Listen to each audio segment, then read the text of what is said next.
Today, I will go on. Tuloy-tuloy tayo. This is the question that I would like to ask to all of us.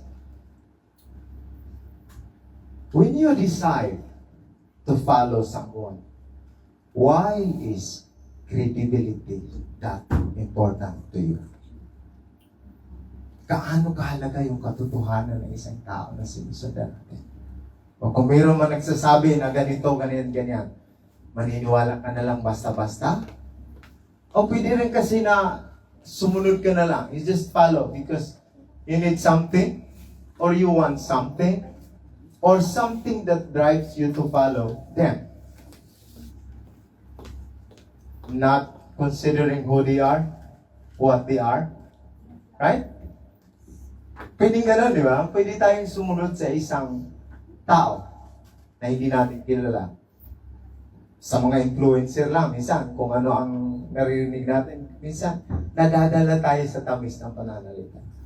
And this is where I'm going to work on. The title of our conversation today is Being Loved Means Being Chosen. About sa ating book, The Love Beyond Reason, nabanggit doon na to be loved means to be chosen.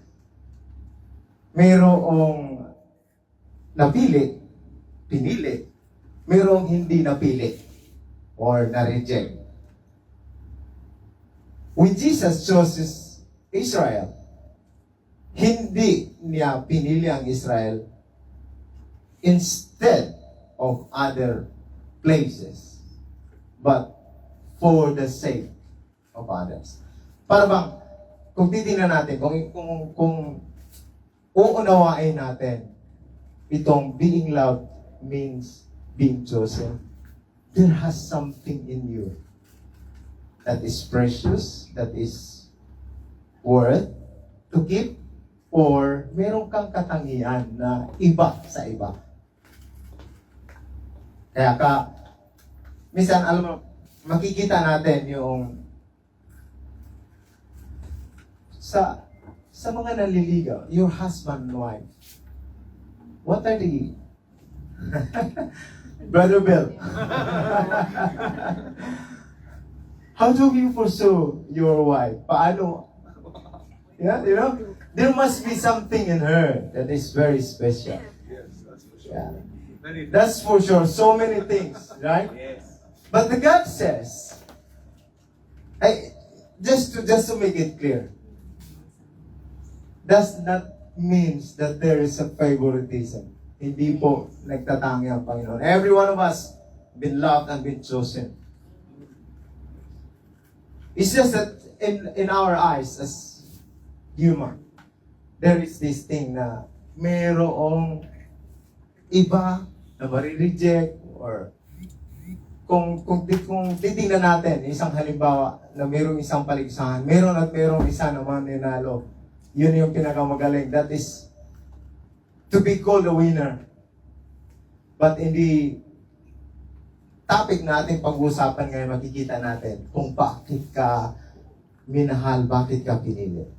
And this where I get the text from the book of John, chapter 3, verses 27 and 28. Basahin po natin. To this, John replied, a person can receive only what is given them from heaven. You yourself can testify that I said, I am not the Messiah, but I'm sent ahead of him. John, alam niya, maliwanag kay John, na pinadala lang siya, hindi siya yung there is someone, kung balikan natin in the book of John 1:29, sabi, look, the Lamb is coming. Baga, John was chosen to prepare the way. In the book of Isaiah, yung na-prophesy doon na, go to the wilderness will cry out. Si John the Baptist. Pala, John the Baptist, hindi po siya yung nagsulat ng book of John. Para lang sa kalaman natin. So he was being prophesied na siya yung mag-a-announce ng pagdating ng Lamb. And convinced, alam ni John the Baptist, hindi siya, sinabi niya, I am not the Messiah, but I'm sent ahead of him. And I would like to give you this statement or principle na aking natutunan. I draw this from this text. Convinced of God's greatness, we must become less. Kung alam natin at kumbinsido tayo na ang kadakilaan ng Panginoon, siya yung lahat-lahat, hindi na tayo magmamalagi na ako, pinili ako, matalino ako, marami akong alam. Pastor na ako. Whatever you claim who you are, hindi ka dapat magmamalagay. Hindi mo dapat inaangkin kung ano ang meron ka, katayuan mo, position, whatever you have. We are nothing without God. Sabi niya. Let us continue. In the verse 25, dito tayo mag-umpisa hanggang masusundan natin. An argument developed between some of John's disciples and a certain Jew over the matter of ceremonial washing. Kung maalala niyo, itong senaryo na ito, after nung nasabi ni yung madalas nating kino-quote, for God so loved the world in John 3:16, after that, may mga kasunod. Then sa verse 22, sabi doon na, mayroong naghuhugas doon. Napunta si John, napunta yung mga disipulo niya, and on the other side, andun din si Jesus Christ. Ito na yung nagbabautismuhan na. An argument developed between some of John's disciples and a certain Jew. According to some of the interpreter, ito daw Jew na to ay si Nicodemus. According to some of the interpreter. Ang sabi na sa ceremonial washing na yan, ano nabanggit sa yung the new has come, the oldest God, the new has come, yung paglublob sa atin, yung pagbaptismo sa atin, ito yung ceremonial washing na sinasabi. Yung baptismo natin na tayo lulubog, lilitaw mo. Ito yun. Ito yun. So, para bang, itong mga disipulo na ito, may parang lumilitaw or they come into their mind na parang, bakit doon na yung ano? Basahin natin. They came to John and said to him, Rabbi, that man who was with you on the other side of Jordan, the one you testified about, look, he is baptizing.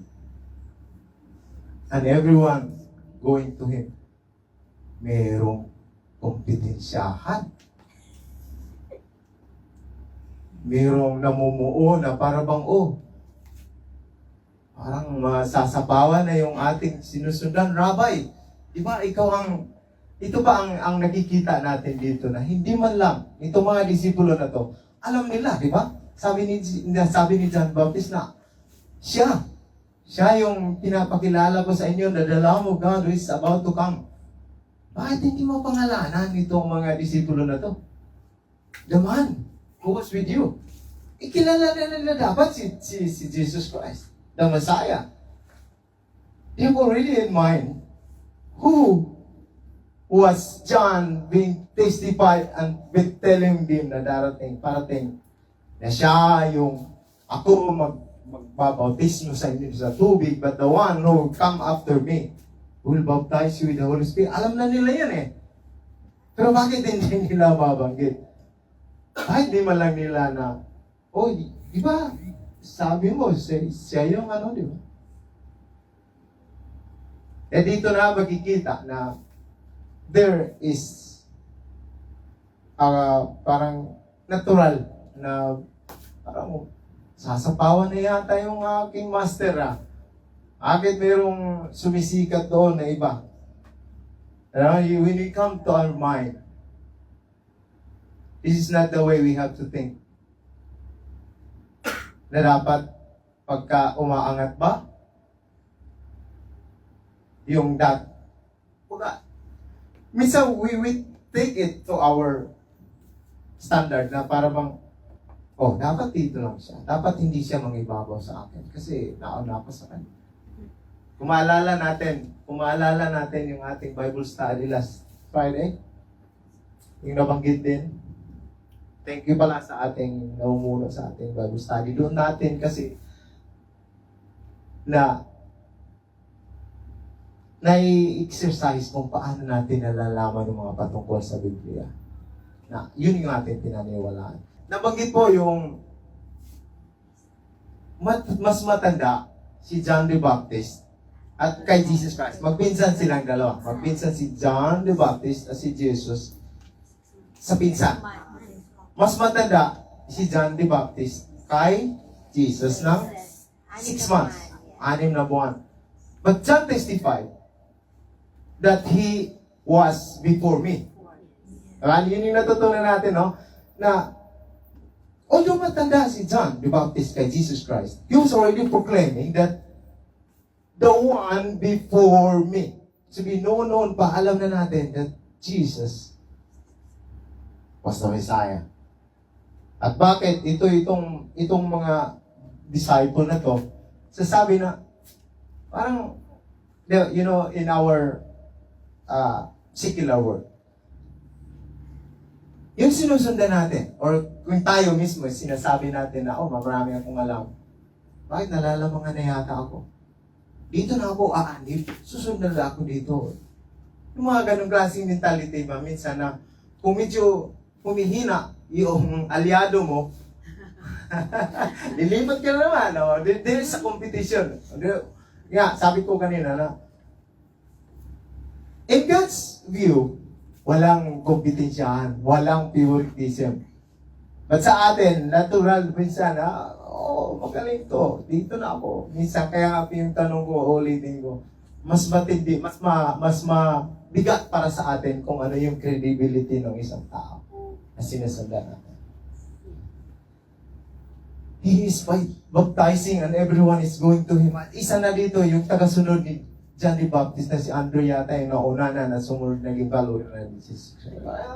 Lipat na sila doon. Wala na yata tayo. Let's continue. Ang sabi sa book na ating sinusundan, being chosen by God is not about grasping. It is about learning to let go. Ulitin ko. Being chosen by God is not about grasping. It is about learning to let go. Na, once minsan nabigyan tayo ng break, nabigyan tayo ng posisyon, nabigyan tayo ng katungkulan, whatever position it is, para pang inaangkin na natin na, ako dito eh. Ako may makapangyarihan. I am in authority. Ako ang naglagay sa iyo sa lugar, sa position na yan. Ako. Comes to our, yung pag-iisip natin na madalas dyan tayo na nawawala. Self-centered na tayo. But letting go, learning to let go. John the Baptist here, as we read the following text. To this, John replied, yung ating binasa kanina. A person can receive only what is given them from heaven. You yourself can testify that I said, I am not the Messiah, but I'm sent ahead of him. John the Baptist is willing to let go. Ginawa ko yung pinagawa sa akin. Maliwanag sa akin na ako yung naglatag ng red carpet, ako yung nagtawag ng trumpeta para sabihin sa inyo that the one who come will baptize you with the Holy Spirit. Ginawa niya. Nagawa niya yung pinagawa sa kanya. Kayo mismo alam niyo na ginawa ko na. So, comes into our mind that we grab the credit most of the time. Ginagrasp natin yung Kung hindi dahil sa akin, wala ka dyan. Kung hindi dahil tinuruan kita, hindi ka natuto niyan. This mentality that we have. Masakit isipin na karamihan sa atin, we tend to, we grasp onto that position or that level. Na dahil andyan ka na, nawawala yung humility sa atin. Nawawala yung pagiging pasensyoso natin. Mga ganyan. And let us continue. The bride belongs to the bridegrooms in John 3:29-30, the long verse. The friend who attends the bridegroom waits and listens for him and is full of joy when he hears the bridegroom's voice. That joy is mine and it is now complete. He must become greater and I must become less. Ito kumuha ng ating OPM. The bride. In Book of Corinthians, tayo mga tao. The church. The bridegroom was Jesus. Tayo mga tao. Tayo mga believers. The group of believers belongs to the bridegroom, to Jesus. And the one who attends the bridegroom waits and listens for him. Kikinig tayo. Sino yun? Jesus Christ. And is full of joy when he hears the bridegroom's voice. Pero pagka tayo naatasan na gumawa ng isang bagay, alam niyo yung minsan madalas natin narinig itong kasabihan na do what you were told. Gawin mo yung pinapagawa sa iyo. Harsh minsan na salita. Ito yun sinasabi ni John the Baptist na ang kapurihan hindi dapat sa iyo. The bride belongs to the bridegroom. At alam natin, yung tayo, mananampalataya, a group of believers, the church, belong to the bridegroom, and that is Jesus. Nakikinig tayo. We have that. Babalikan ko yung text kanina na who receives, lahat ng meron tayo. In the book of Deuteronomy 18:30, lahat ng meron tayo ay nagmumula sa Panginoon. Ultimo yung bank account natin belongs to Him. When God says, stop. Nakikinig tayo, di ba? At the joy that is mine, nagkagawa nating magaan na gawin, gampanan ang mga bagay na pinapagawa sa atin, kung malinaw sa atin. That I was told that I will give glory to whom it belong. Ginawa ko yung ginawa ko na dapat kong gawin because I was told. I was being led by the Holy Spirit na ito yung ginagawa ko. Mga bagay na tama na sa tingin natin ay magbibigay ng kaluwalhatian, kadakilaan para sa ating Diyos. Masarap gawin, madaling gawin, magaang gawin yung mga bagay na ginagawa natin. Nagagalak ba tayo na meron tayong ginagampanan dito sa church? Nagagalak ba tayo na tayo humahayo, nagbabalita ng magandang balita? Pinapahayag natin ang kabutihan ng Panginoon? Are we? Malungkot yata yung sagot ko. Parang mabigat yata ang gawin na yun. Nauunawaan niyo ba kung bakit natin pinapamahagi ang salita ng Panginoon? We are glad that we have this privilege na ibahagi natin ang Panginoon. May bahagi natin ang kabutihan niya. Nagagawa natin yung mga pinapagawa niya sa atin. Sa kanyang biyaya. Kahit pagod na, pupunta pa rin tayo dito. Amen? Amen. Ginagawa natin. The joy that comes from the Lord. He must become greater, I must become less. Lord, wala akong magagawa liban sa iyo. Marami akong kahinaan kung naalala niyo yung love and grace na ating natalakay last week. Kung wala ang biyaya ng Panginoon, masasabi mo ba na ikaw ay spiritually inclined because of what you can by yourself? By your own stripe, you claim that you are spiritually.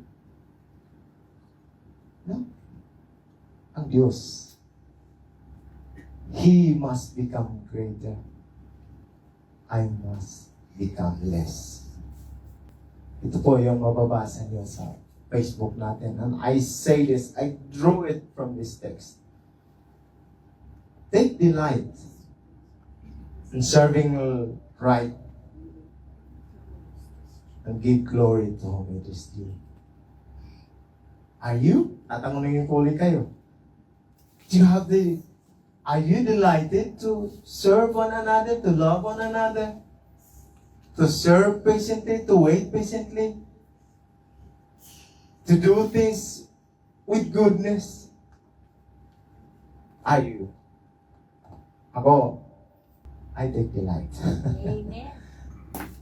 Sabi sa John 31, the last verse that we are going to. The one who comes from the above is above all.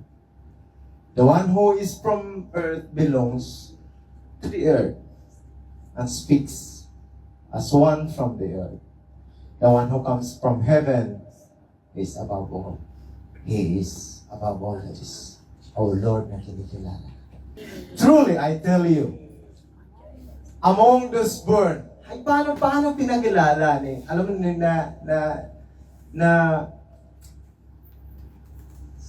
ano ba yung term na sinabi ko? Parang napinupurihan ng Panginoong Hesus si John the Baptist, at babasahin natin. Truly, I tell you, among those born of woman, there has not risen anyone greater than John the Baptist. Wow! Galing nun, ano? Yet whoever is least in kingdom of heaven is greater than he. Sino yung greater than he? Less in heaven. Hiniryo, hirakan, pinako. Lahat na yata ng pasakit. Tanggap ng ating Diyos. Kahit nasabi ni Jesus na John the Baptist is greater sa lahat ng pinanganak sa mga babae, si John the Baptist is the greater. But there is one who is greater, less in him. Yeah, and that is Jesus. At in the 1 Corinthians 10:31, sabi, sinama ko para alam natin kung ano yung ginagawa natin. So whether you eat or drink, whatever you do it for the glory of God. Do it. We do it. We give glory to Him. Because He is greater than everything. Sabi po doon sa application na sinasabi ko, this is what I would like to ask as our application for all of us. Whether you are pinili liban sa karamihan, or ikaw yung na-reject, or ikaw yung hindi napili, humble yourself and know your worth. Humble yourself. Even though you are in the position na nasa iyo na yata lahat, kayamanan, kapangyarihan, everything na yata, sabihin mo kung anong meron ka dito, na-acquire mo dito sa mundo na to, humble yourself. Know your worth. Kahit pa, sabi nga, maangkin mo na ang lahat dito sa mundo kung ang iyong kaluluwa ay mawawala. Wala rin sa isa. At ikaw naman na medyo tagilid sa buhay, kapos, naghihirap, nasa maraming troubles sa buhay mo, just be humble. Know your worth. Mahal ka ng Panginoon. Pinili ka ng Panginoon. The word is, humble yourself. At sabi sa Colossians 3:2, this is the last verse. Therefore, as God's chosen people, holy and dearly loved, clothe yourself with compassion, kindness, humility, gentleness, and patience. Muli, sabihin ko na hindi ka pinili ng Panginoon para maging paborito niya. Pinili ka ng Panginoon sa isang purpose. Pinili ka, minahal ka ng Panginoon dahil meron siyang pinapagawa sa iyo. Gawin mo at gampanan mo ang nasa tingin mo, nasa isip mo, as you were directed by the Holy Spirit. You're convicted kung ano ang mas mabuti. Alam natin yun. Alam natin kung ano ang tama at mali. You are God's loved and chosen. Hindi dahil mas lamang ka sa kapatid mo. Meron tayong kanya-kanyang ginagampanan. As a body, di ba? Naalala na, natutunan na natin yan. May kamay, may ulo, may paa, may tenga, may mata. We are functioning. Different function, but we are as one body. And this body being holy, and we can offer it to the Lord. And I would like to ask this question again. When you decide to follow someone, why is credibility that important to you? Mas mahalaga yun. Kasi mahirap naman na pangungunahan ka ng hindi totoo. Hindi totoo sa kanyang paninindigan, hindi totoo sa kanyang paniniwala, swaying all the time. No. Dapat kilala mo, alam mo kung sino siya. You have that full awareness kung sino siya. Hindi ka na dapat pagpa-linlang sa mga masasarap, mabubulaklak ng mga pangako. Know that person or whoever it is. Convinced of God's greatness, we must become less. Maraming salamat po.